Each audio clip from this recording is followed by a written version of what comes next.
আল্লাহ আপনি আমাদের উপর সন্তুষ্ট হয়ে যান।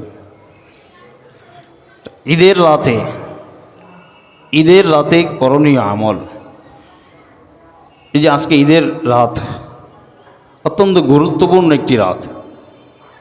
ইবনে মাজাহ শরীফের 1782 নম্বর হাদিস, হযরত আবু উমামা রাদিয়াল্লাহু তাআলা আনহু বর্ণনা, তিনি বলেন, ক্বালা রাসূলুল্লাহ সাল্লাল্লাহু আলাইহি ওয়াসাল্লাম, মান কামা লাইলাতুল ঈদাইন মুহতাসিবান লিল্লাহ লাম ইয়ামুত কলবুহু ইয়াওমা তামুতুল কুলুব। হযরত আবু উমামা রাদিয়াল্লাহু তাআলা আনহু বলেন, নবীজি সাল্লাল্লাহু আলাইহি ওয়াসাল্লাম বলেছেন, যে ব্যক্তি দুই ঈদের রাতে আল্লাহর সন্তুষ্টি লাভের উদ্দেশ্যে ইবাদত করবে, তার অন্তর ওই দিন মরবে না যেদিন সমস্ত অন্তরসমূহ মরে যাবে। সুবহানাল্লাহ। কি বললেন? দুই ঈদের রাতে যে ব্যক্তি ইবাদত করবে তার অন্তর ওই দিন মরবে না যেদিন সমস্ত অন্তর মরে যাবে। অর্থাৎ কিয়ামতের দিন ওই ব্যক্তির অন্তর, ওই ব্যক্তির রূহ, ওই ব্যক্তি তাজা থাকবে, তার অন্তর মরবে না, স্বচ্ছ থাকবে। সে আল্লাহ তাআলার সঙ্গে কথোপকথন করবে, কথা বলবে।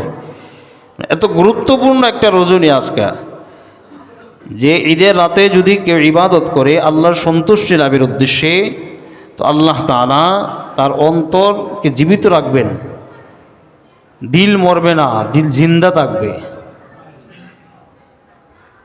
তো আমরা ইবাদতের মাধ্যমে আজকের রজনীতে কাটাবার চেষ্টা করব ইনশাআল্লাহ। ঈদের রাত্রে ইবাদত করলে, কেউ যদি ঈদের রাতে ইবাদত করে, তো তার জন্য আল্লাহর জান্নাত ওয়াজিব হয়ে যায়। সুবহানাল্লাহ। ঈদের রজনীতে ইবাদত করলে আল্লাহ তাআলা তার জন্য জান্নাত ওয়াজিব করে দেন। সহিহ আত-তারগীব ওয়াত তারহিব হাদিস নাম্বার 1663, হযরত মুআজ ইবনে জাবাল রাদিয়াল্লাহু তাআলা আনহুর বর্ণনা, তিনি বলেন, ক্বালা রাসূলুল্লাহ সাল্লাল্লাহু আলাইহি ওয়াসাল্লাম, মান আহইয়াল লায়ালিল খামসা ওয়াজাবাত লাহুল জান্নাহ।